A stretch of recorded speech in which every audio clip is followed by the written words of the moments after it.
ओम सदाशिवसमारंभां शंकराचार्यमध्यमाम् अस्मदाचार्यपर्यन्तां वन्दे गुरुपरम्पराम्. Okay, after that initial little hiccup, let us start. Any questions, clarification before we are going into the next chapter? Or is it all clear?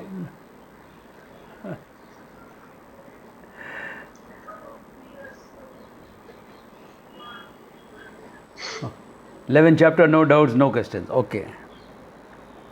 Now the 12th chapter is called as Bhakti Yoga. Remember, when you hear the word Bhakti, it is high time we drop our conventional understandings. Okay. Our conventional understanding is that in South India, Bhakti would be some puja part, and North India, singing bhajans. Generally.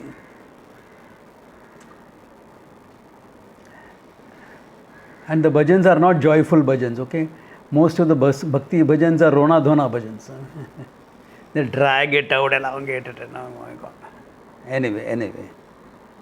Okay. So, here he is looking at bhakti right from contemplation down. He's giving you various steps of what you can do. If you can't do this, do this. If you can't do this, do this. Now, why do we need an act of bhakti? Okay. See, if you are in harmony with the truth, you don't need any bhakti. Remember, as we have seen before, bhakti is an emotional response to your understanding of Ishvara. If you understand the Ishvara as cosmic order, total acceptance, go with the flow. Natural. But very often there is a disconnect between what we recognize cognitively, intellectually, and what we feel, our emotional response.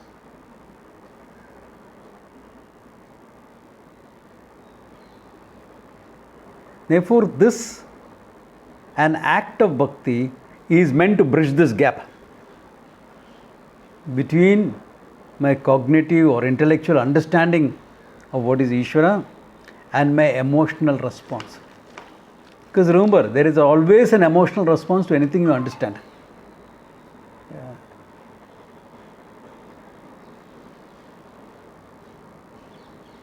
Always an emotional response. Yeah. Maybe mild, maybe strong. It is there.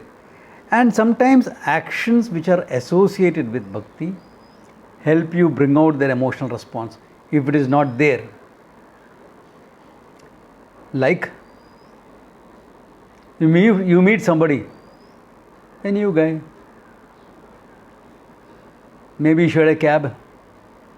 Maybe you met him at a seminar. Maybe at some spiritual talk.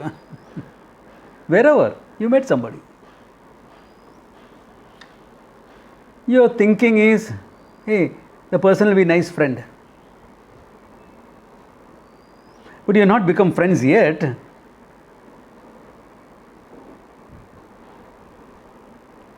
Cognitively, you recognize that person will make a good friend. Okay.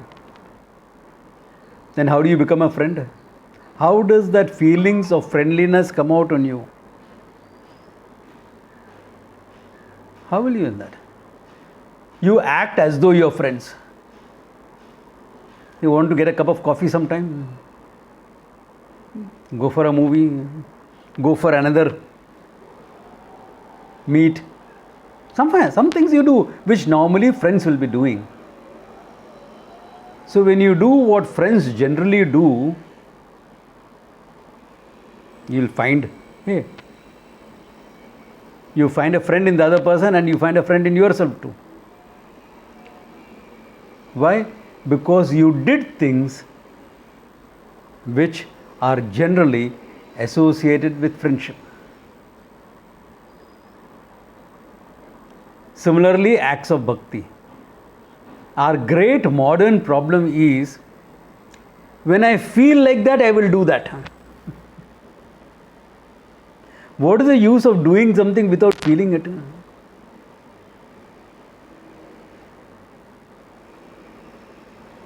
Therefore, this bhakti and all, I don't feel anything, therefore I won't do.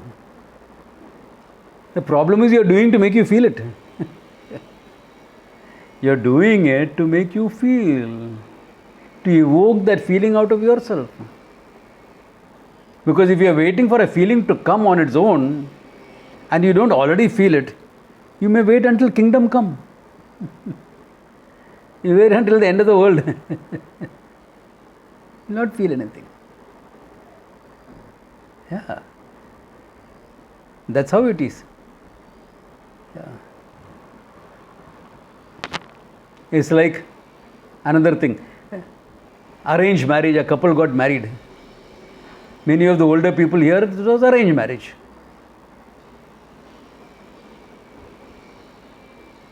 And you went round and round the mulberry bush. I mean, the Sat Fera you did. And at the end of it, did you feel that you are married? That he is my husband, I love him. Or she is my wife, I love her.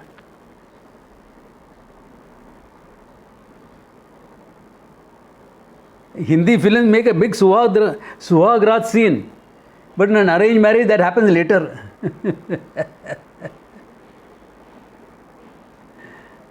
Unless you already been going around a bit.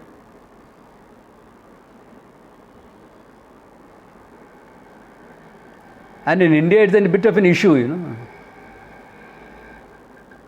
Because even honeymoon, half the time some relatives or something also are coming. Or you are going to meet some relatives.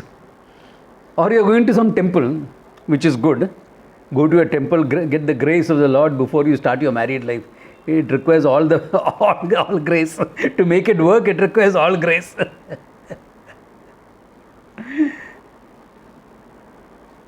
Yeah.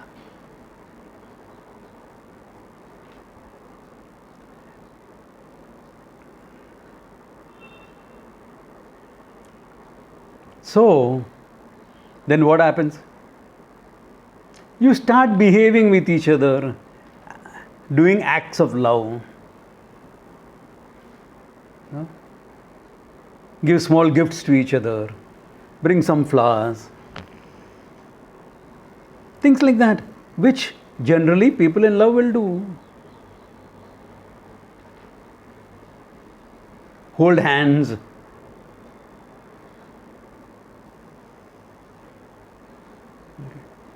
Go somewhere alone together, spend some time. And let the feeling come out of you. It takes time. Yeah. Otherwise, you'll say, I don't feel, and after 2 days of wedding, marriage, what are you going to do? Separate out? Because I don't feel anything.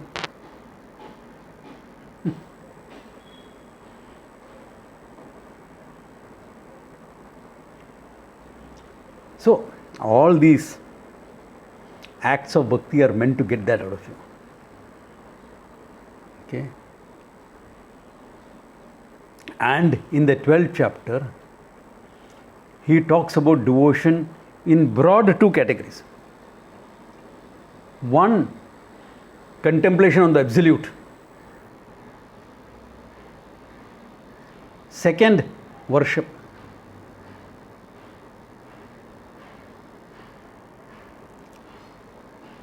Remember, as I always said, you are not contemplating to know the truth. The truth is known live in the teaching. You get insights when you are listening. That's why this listening part is very important, you know. how to listen with undivided attention.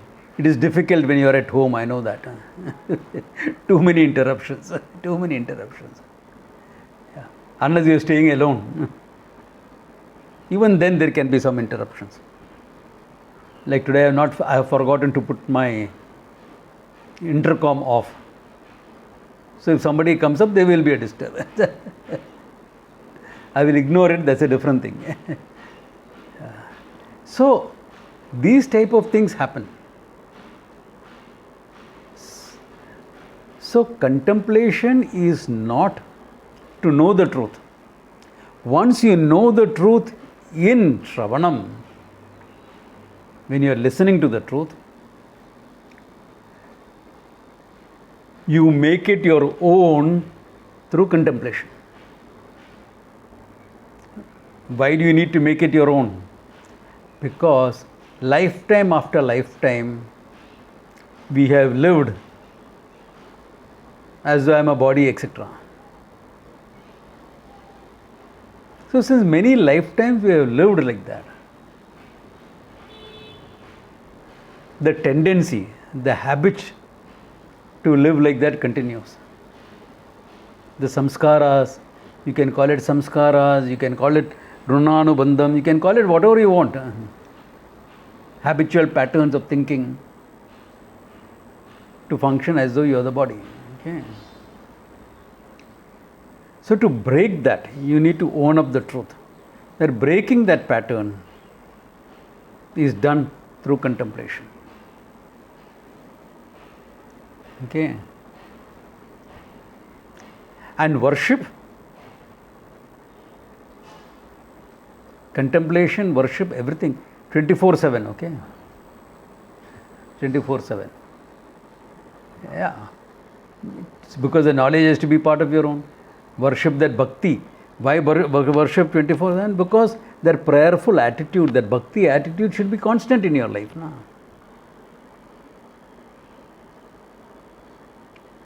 Because your relationship with Ishvara is not one of out of sight, out of mind.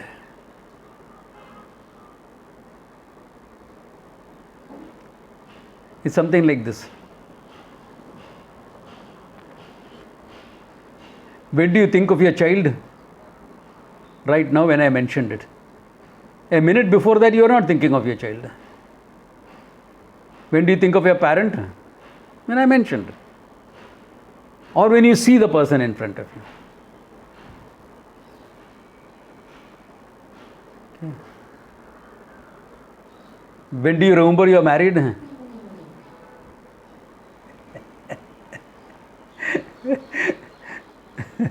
When you have your partner with you. Because उधर भी out of sight, out of mind हो सकता है ना, in some party or something like that. It happens a lot with men and nowadays a lot with women also. That's why everyone wears some symbol, you know, some ring, etc. Okay, I'm married. All right, remember that.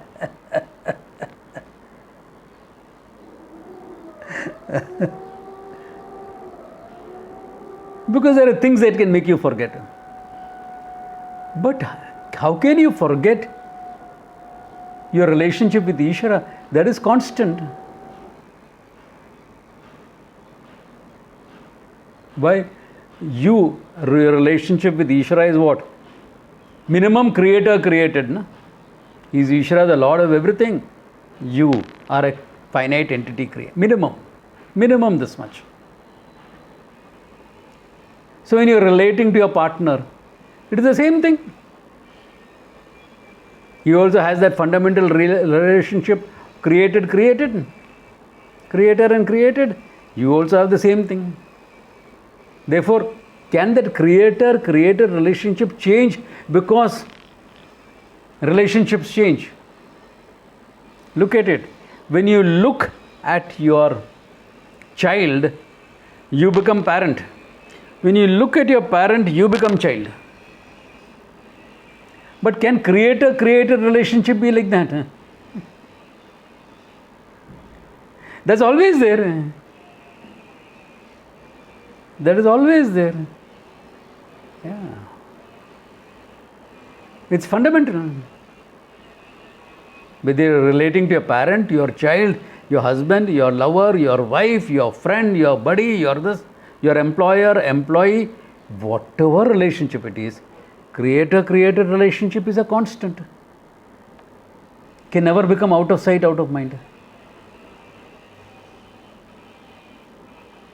So bhakti is a constant.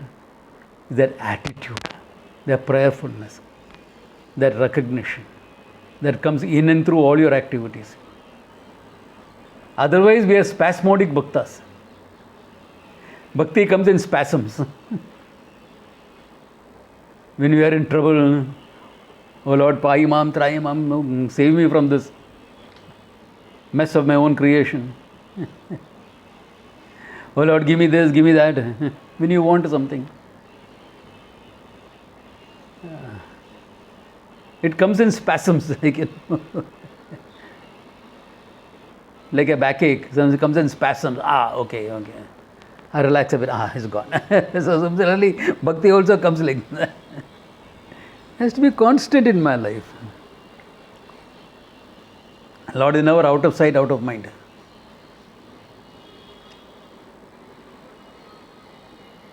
Am I making sense to you all? Okay. Then, keeping this in mind, okay, look at the 12th chapter. Okay, let's look at the 12th chapter. Fitting now, he has revealed what Ishvara is, formless and form both in the 11th chapter, and now the bhakti. It starts with Arjuna asking something. Remember, he was a bit shaken up and everything, but he has all become fine, and now that thinking mind comes up, and he asks a question. Arjuna vacha evam satata yukta ye bhakta swam pariyupasate ye chi api aksharam avyaktam tesham ke yoga vittamaha. Okay. He says, Arjuna vacha, Arjuna is asking, what is that? Evam satata yuktaha ye. Evam satata yukta. Those who are always yuktaha with bhakti. Okay. And bhaktaha tvam paryupasate, who worship you. Okay. Ye chapi aksharam avyaktam. Worship you meaning in the form. Vishwarupa form or any other form he has shown in there, or the Chaturbhuja form, whatever form, or Aksharam Avyaktam, as the indeclinable, as the reality, as the truth, contemplate upon that. Tesham ke yoga with tamaha. Who is the better yogi out of these two? One who contemplates on the reality, or one who worships Saguna Brahman. Nirguna, contemplation on Nirguna, or worship of the Saguna. Who is better? Because we are talking of bhakti now. We are talking of bhakti. Therefore, who is better of the two?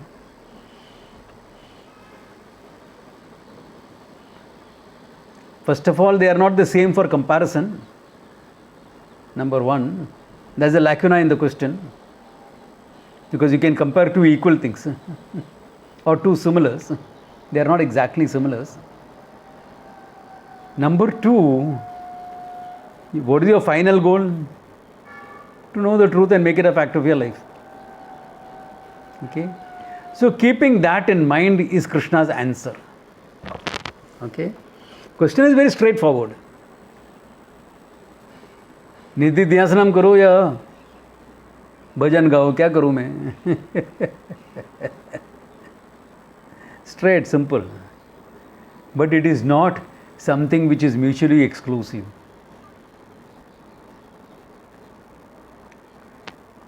My guru was a champion of Jnana Yoga, literally. When it came to teaching, there was no one so uncompromising, so effective as he was. But what about all the beautiful bhajans he has composed? He used to sing, he used to compose, both he used to do. Okay. He didn't expect all his students to do that, thank God. Bach gaya. Okay. No, if he had expected, I would have done it. But I will really pity the people around me. Okay. Yeah. Because bhajan is not about surra and tala, it's about bhakti, bhavana. Yeah, that is the main ingredient. Everything else is to make it enjoyable for the listener also. You can enjoy it without all that, okay? The listeners, yeah, they need some this thing. That way, if you look at the bhajan sung, my teacher's composition, sung by someone like Santanam, a great classical singer in South, or someone like Pujya Swamiji himself, you will find Santanam is more technically perfect than Swamiji. Because Swamiji was not a trained singer. He had picked it up. He knew all the ragas, this, that, everything he knew, but he had picked it up. But if you are looking at the bhava part, it was more in Pujya Swamiji than in the Santanam. Because when he said it, it meant it. It just came from the depths of your being. Yeah. If there is bhava in the performer, there will be rasa in the listeners. It is natural, unavoidable. Even if it is not technically perfect, it will happen. Yeah. If there is technical perfection along with it, nothing like that. Great. Yeah. Yeah. Okay. All right. So keeping all that in mind, now Krishna is answering. Sri Bhagavan Uvacha Maya Vesha Mano Ye Mam Nitya Yukta Upasate Shraddhaya Pariyupata Paste Te Me Yukta Tamo Mata.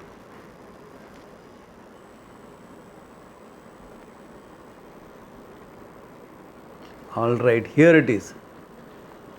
He says, Maya Avesha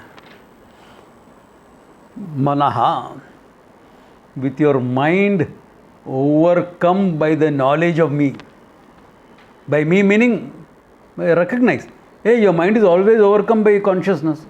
When is your mind not conscious? Tell me.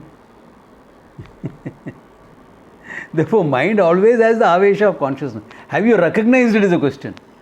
Therefore, the one who has recognized the consciousness, one who has the knowledge all the time, Ye nitya yuktaha upasate, nitya yuktaha, always with this knowledge, upasate, contemplates upon. Shraddhaya paraya. Shraddhaya paraya upasate. With great shraddha, absolute shraddha, absolute trust. Meaning, I know for sure, Lord and I are one and the same. Somebody had put it up in their Guru Bhyo Namah group about that Sardarji talking. Guru Nanak did not believe in God. Guru Nanak knew God. But where are all the Guru Bhyo Namah group? Hardly anyone today. Only 2-3 people are there. All others are bunked. Okay. Baki sab bunk mara hai. Okay. Therefore, Maya Nitya Yukta Upasate. Pareya Shraddhaya Upaste. Te me Yukta Tamo Mata. He is considered the best of. That person is considered the best. Okay. But Maya Avesha can have various interpretations. Overcome by me, Ishvara, or by me, Krishna, Vasudeva. ऐसा सब interpretation हो सकता है. Okay. There are enough champions available who will do all those type of interpretation. Yeah. In a misplaced bhakti. Therefore, Krishna is clarifying in the next verse. Ye tu aksharam anirdeshyam avyaktam paryupasate sarvatra gama achintyam cha kutastam achalam dhruvam sanyemya indriya gramam sarvatra samabuddhayaha te prapnuvanti mameva sarvabhuta hite rataha. No doubts now. 2 verses. Free from doubt. What is that? Ye tu aksharam. Aksharam. that which is not under the hold of time, doesn't decline. Aksharam. Anirdeshyam, which cannot be described by words, which is a lakshya of all the words, not the vachya, not the direct meaning of all the words, the lakshyartha of all the words. Anirdeshyam. Avyaktam, not manifest. Paryupasate, paritaha upasate, who contemplates on that. In other words, one who contemplates on the reality, who does nididhyasanam. How? Sanyendriya gramam. Indriya gramam sanyendriya. After mastering all your sense organs, etc., not letting it run around here and there to other things, meaning with focus. Sarvatra samabuddhaya, and all times samabuddhaya, who has got samatva buddhi. They have done enough karma yoga in their life. Therefore, samatva buddhi is there. And they recognize that which is same everywhere. What happens to them? Te prapnuvanti mameva sarvabhuta hite rataha. Not only that, another qualification added. Sarvabhuta hite rataha. Those who wish well for everyone. There is no hatred, etc. Because hatred disturbs you, not the other person. Sarvabhuta hite rataha. Such people, he says what? Te prapnuvanti mameva. That means what? Expose yourself to the truth and do a lot of nididhyasanam. Highest form of bhakti. In Navavidha Bhakti, this is one of them. Go do some Google search if you want. I don't know whether you will find it. Navavidha Bhakti. In worship, etc. comes Sakhya Bhava, Atma Samarpanam, all that thing comes in it, surrender, all that, various things come. Nididhyasanam, contemplation. He puts contemplation as bhakti.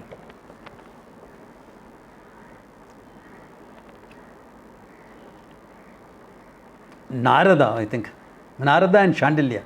There were two people, two rishis, who wrote Bhakti Sutras.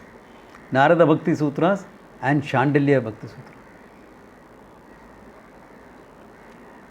Both of them describe bhakti as Swaswarupa Anusandhanam or Swatma Tattva Anusandhanam. Swaswarupa, your own true nature, Anusandhanam. To see that again and again. Or Swatma Tattva, your own reality of what you are, Anusandhanam.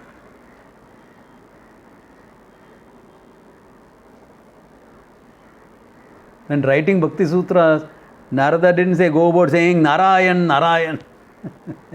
That is our media, our films, Hindi films and serials. Idiots. Okay. This is what he has said. Swaswarupa Anusandhanam. Anusandhanam, remembering again and again your own true nature. Why remembering? Because you already knew it in Shravanam. So you remember it in meditation. Yeah. In contemplation. This is the bhakti that you are supposed to do. This is called, some people mistakenly call it Nirguna Upasaka. Okay, you'll come across this word, Saguna Upasana, Nirguna Upasana. Saguna Upasana, yes. Nirguna is not an Upasana. Nirguna is supposed to be known. And Nirguna Nididhyasanam can be there. Cannot be strictly put as Upasana. Okay.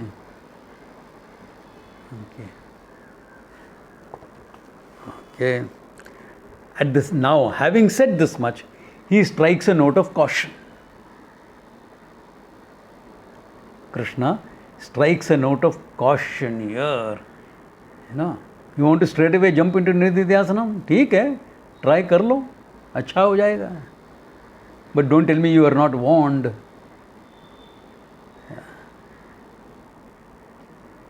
What is that? Here. Kleshaha adhikarastesham avyaktasakta chetasam avyakto hi gatir dukkham dehavadbhiravapyate. Kleshaha, conflicts, adhikaraha tesham, they'll have more struggles. Doing Nididhyasanam is not easy. They'll have more struggles. Avyakta asakta chetasam. If your mind is drawn towards the avyakta and you want to do a lot of Nididhyasanam, be ready for kleshas. Avyakta hi gatir dukkham. Avyaktam gatir dukkham. Avyakta gati hi is dukkham, is problematic. For whom? That's important. Not problematic for everyone. Problematic for this group of people who deha vadbhiravapyate. If you have too much of dehatma buddhi, if all the time you are used to giving the body whatever it wants, sukhajivi is in other words, comfort oriented, pleasure oriented person, if you are, dukkhameva avaptam. Why? Your body will keep demanding your attention and taking you away from the contemplation. ये तो होता ही है. But Swamiji, I wanted to meditate, but this noise was disturbing. In meditation, there is no noise. It's all kept outside your ear. Swamiji, what to do? My leg cramped. The body is, what is the problem if your leg cramped? Yeah. Swamiji, my nose was itching. So nose is itching, you are not itching. Now, what is the problem? ये सब होता है देहवद्भिः. If you are too much caught up in this body. Body means anything else in life also, okay? If you are emotionally dependent on all this, too much of comfort orientation, too much of this, and that is the modern issue.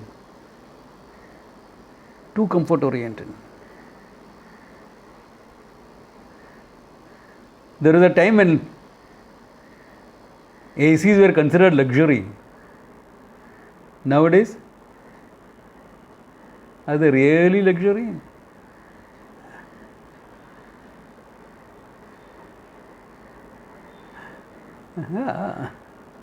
I'm talking even middle class homes, okay? At least bedroom में लगा देगा ना, so you can sleep in comfort.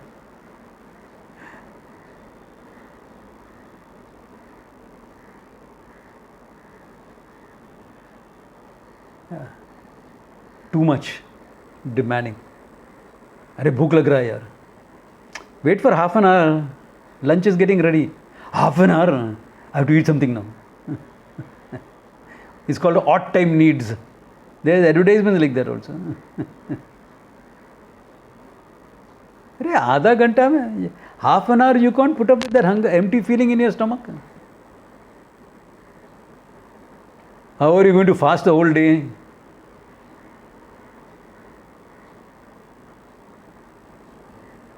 No, Swamiji, I fast. All major things I fast. How? No, I only eat fast food.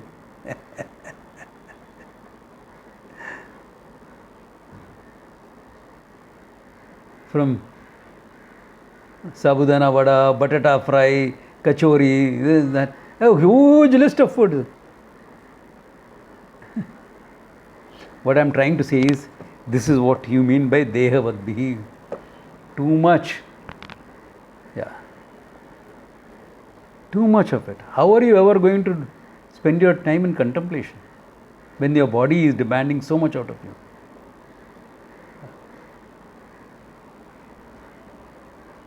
Yeah. It's the other way around. If you look at tapasvis, all the people who do tapas, other way, they'll stand waist deep or chest deep in the Ganga and then try to meditate or worship and contemplate. It's cold. Yeah, barabar hai, cold hai.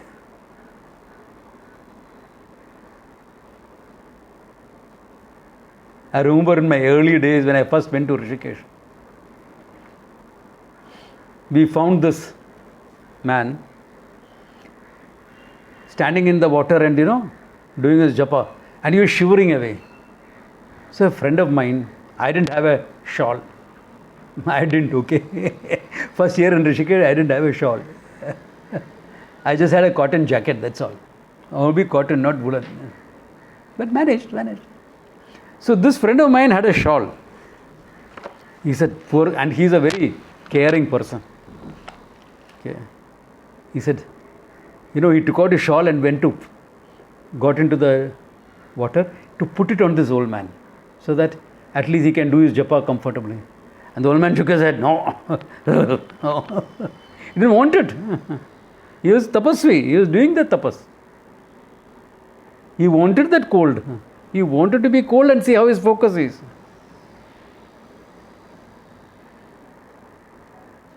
Whether his mind can heat up that body, overcome the limitations of that body. And believe me, your mind can.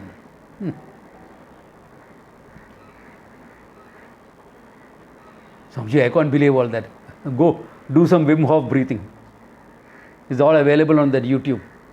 Really, I'm not joking. He has taken one aspect of our Qigong breathing and put it into Wim Hof breathing. Where he heats up the body with breathing. And then he takes people through, walking through snow and all.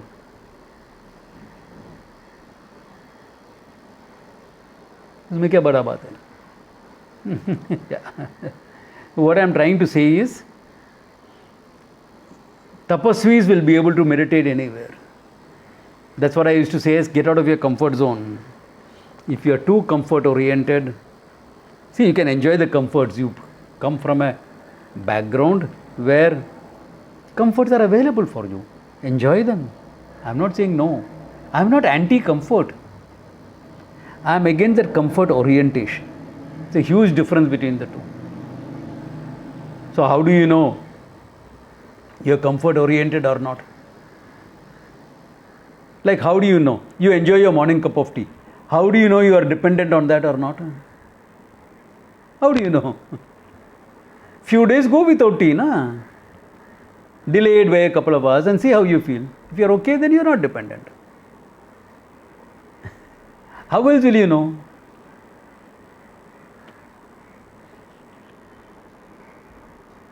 Yeah, so same way.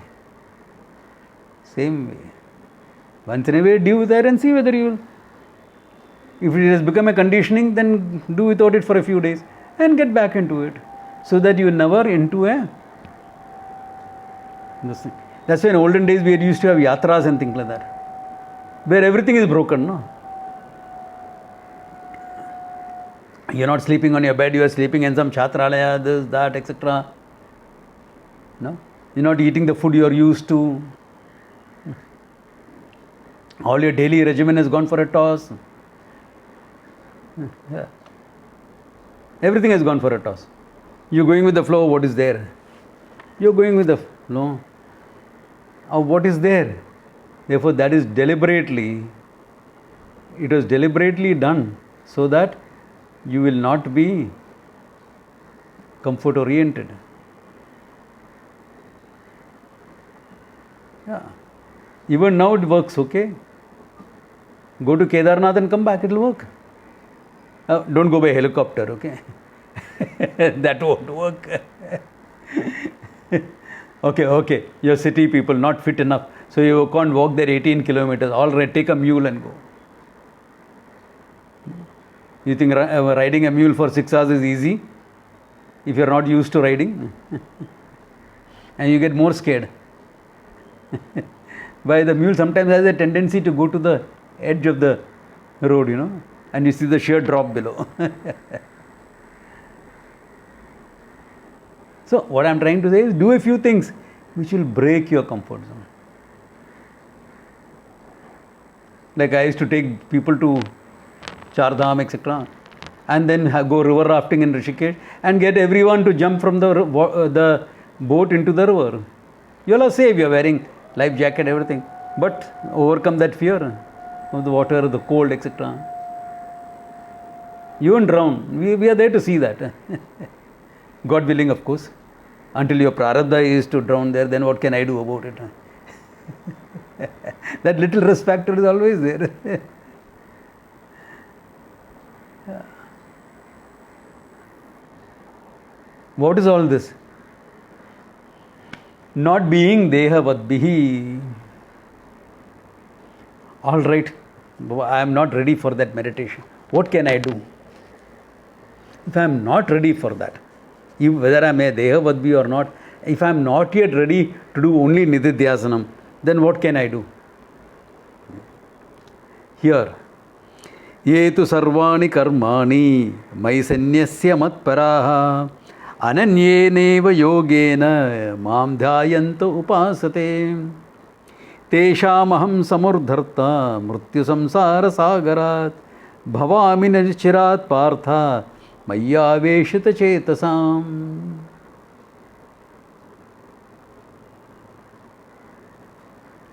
All right. Now, this can be interpreted from various ways, including sannyasa lifestyle. Okay, what is that? Ye tu sarvani karmani mai sannyasya. Giving up all your actions. And how? Mat paraha san. By keeping me as your absolute goal. Ananyeneva yogena mam dhyayanta upasate.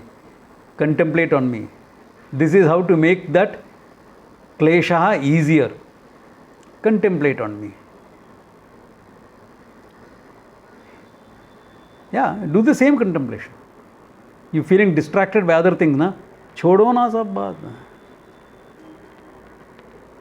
What is distracting you? Chop it off. Some few responsibilities are mat paraha. Do them, but with mat paraha, son. Then, and ananyeneva yogena. With yoga, understanding Lord and I are one and the same. Okay?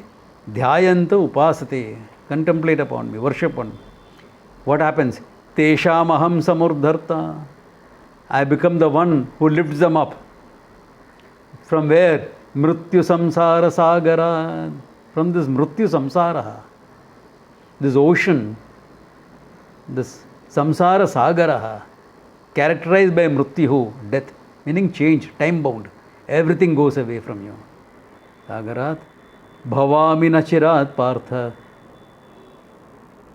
Before it takes some time, that's a thoda sa time, not long. Maya veshata chetasam, because your minds are taken. Therefore, if the first one is difficult, Dehavadvi, he is giving you some additional attitudes of bhakti, etc., which will make that thing possible. Okay.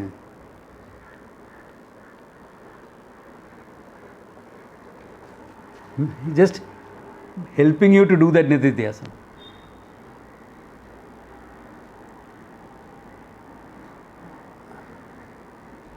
Sir ये भी थोड़ा मुश्किल है. All right. मय्येव मन आदत्स्व मय बुद्धिं निवेशय निवशस्यसि मय्येव अथ ऊर्ध्वं न संशयः. मय्येव मन आदत्स्व. This can mean even Saguna. Keep reading Krishna's glories, read the Mahabharata, read Bhagavatam, etc. Okay. Maya buddhim niveshaya. Keep on repeating. Keep on reading, looking at the videos, this, that, etc. Why do you think I am putting up the videos, etc.? Do that. Look at that. Do that. Okay. Nivashasyasya mayyeva.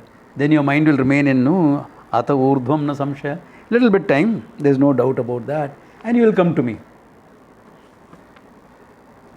So what is it doing? He says, surround yourself with this knowledge.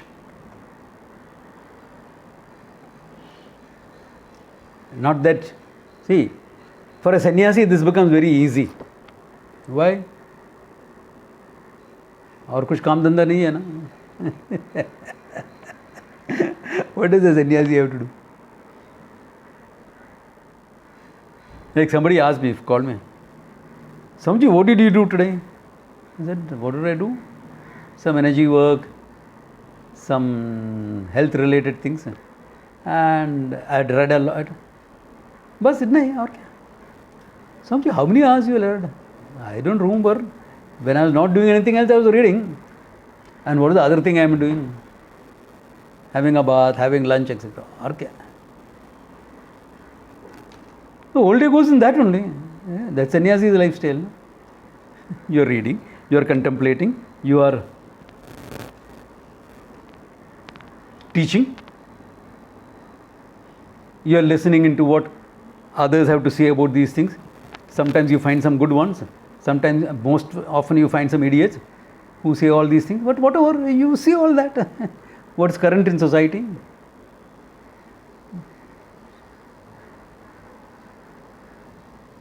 और क्या करने का है? So then, that being rooted in the knowledge is very easy. That's why they said a sannyasa lifestyle. But easy for whom? For one who is ready for it. If you have other priorities in life, then you are not ready. Like say you have small children. Are you ready for it? No, definitely not. Because there's a responsibility there. Or you have this ambition. I'm not even putting it as a desire. You have this ambition. I want to build up a business, or I want to build up my career, etc. Then you better fulfill that. Otherwise, your ambition will come into Vedanta and you will try to build up an empire of students and trusts and things like that. Now, all people build up their trust a little bit. Why? So that you can help more people, that's all. That's a different thing. That's part of your responsibility. Like my samsara is going to start now. Why? I'm supposed to look for land and put up a small center so that I can create full-time students and full-time teachers so that your children can be taken care of. You all, I'm there. Next 20 years I'll be there teaching, I'm sure of that. Your kids, I'm not sure.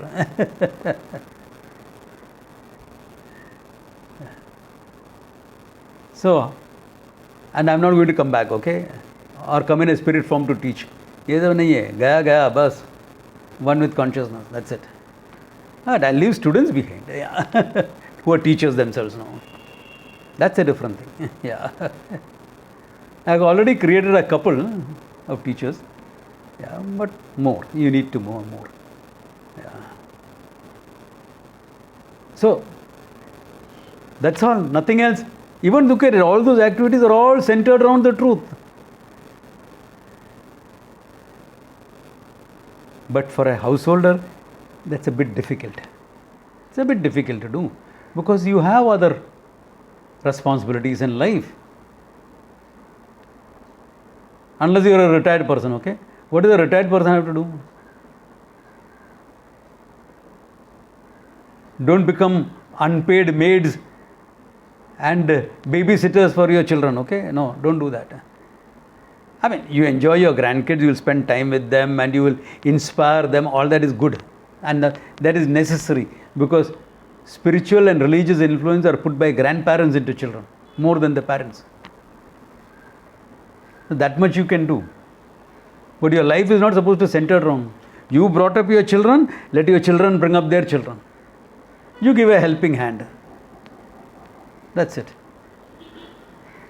Nothing more than that. A helping hand. That much everyone deserves a helping hand. But I know this family where the husband and wife go partying every night. And where are the kids left? With the grandparents. They're 40-year-old, okay, both of them.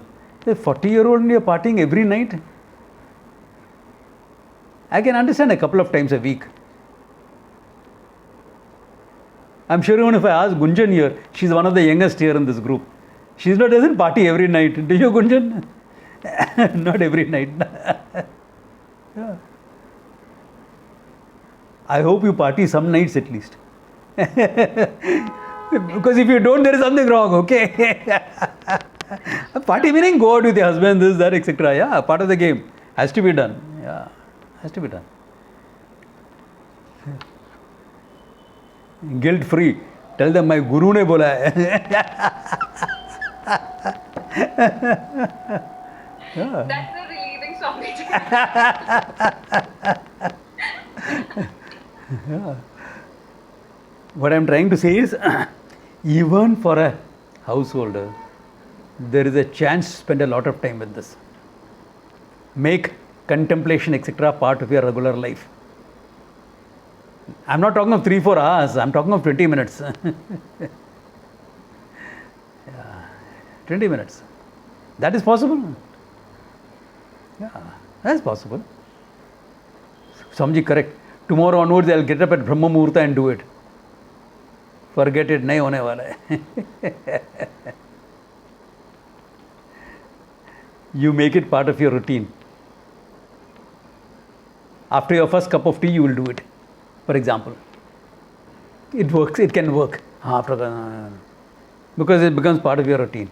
Or after your morning, all that morning madness and rush is over, you will do it. Fine. Or evening, you will do it. Or whatever time where you can integrate something new into your integrate it. And throughout the day, let it not be out of sight, out of mind. That is what he is saying in all these verses.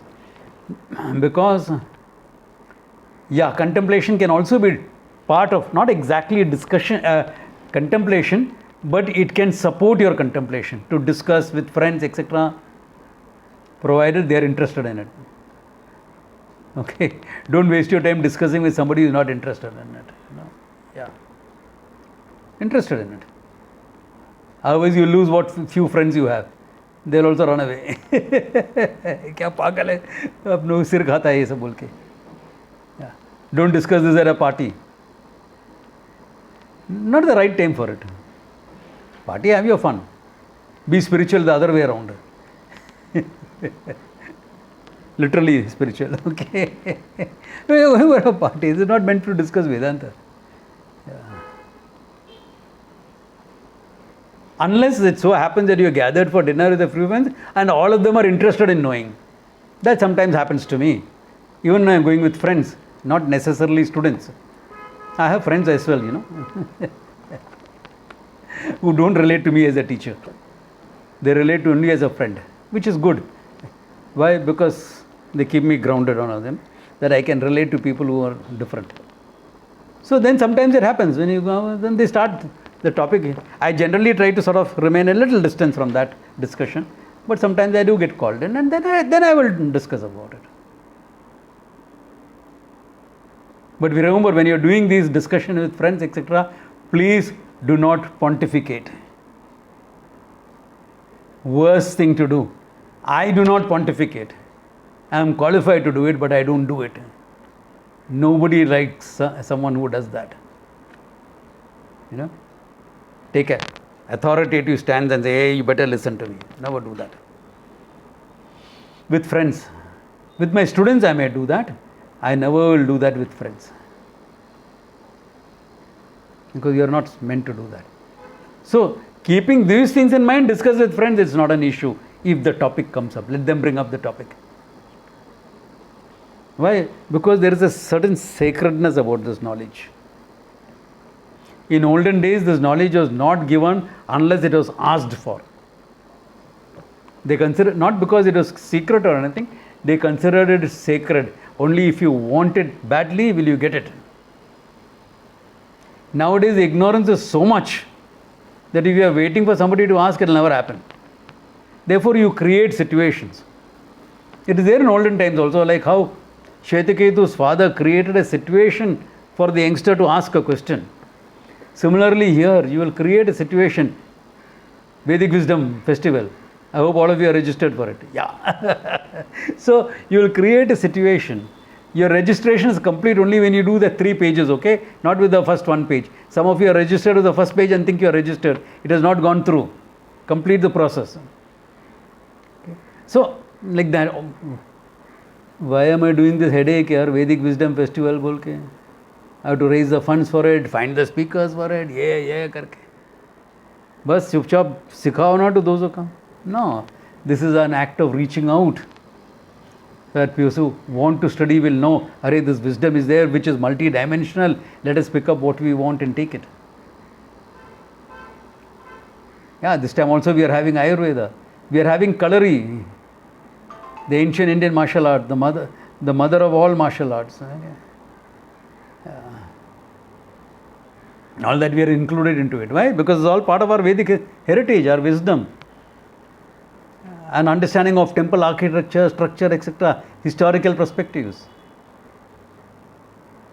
So that for the public it is developing an interest, for you all it is rounding off your knowledge. It's rounding it off.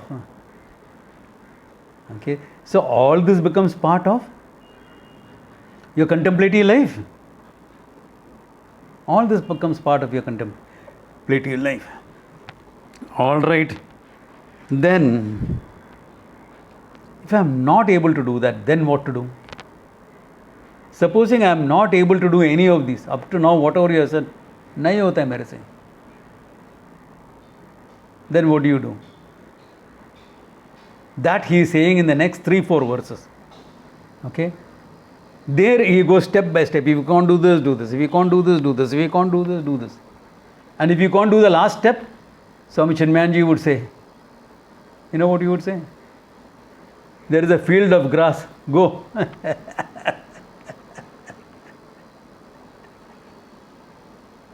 No, I won't say that. Okay. If you can't do the last step also, there are things to be done. But that we will see next class. Okay. It's already 6:35. Some of you may have to go out for dinner, this, that, etc. Saturday evening. So the night is still young. Have some fun. Yeah. Okay. Good place to stop. Om Tat Sat.